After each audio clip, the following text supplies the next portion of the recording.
have other coaches in from obviously a winning team, Malolo, but also from Nadi, and just having quite a bit of a working relationship with the Drua. I think a part of the Drua's responsibility is to help Fiji rugby, and it's awesome. Those guys were brilliant to come in, and like I said, to have the Malolo coach who's done such a wonderful job with his team to win Skipper Cup. It's been great for our boys to see him around. Oh, look, I always had, since I've sort of been here, I've always had an open door policy around.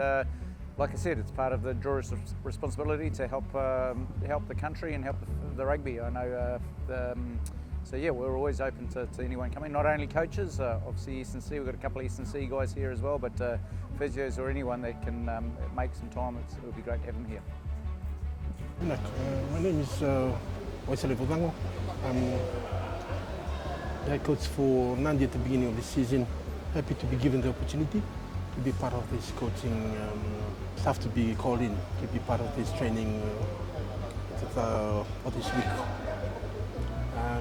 For me personally, I believe in coaching, learning new things every day, and learning from each other, especially with the Drua coaches.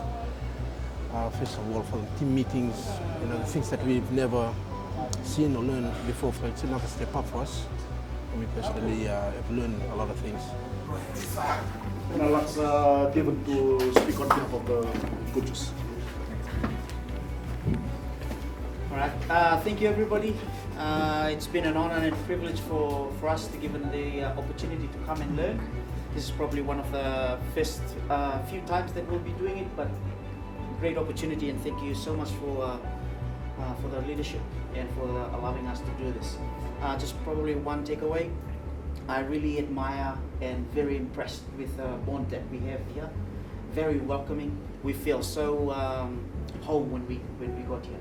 So continue on, and best of luck 2020.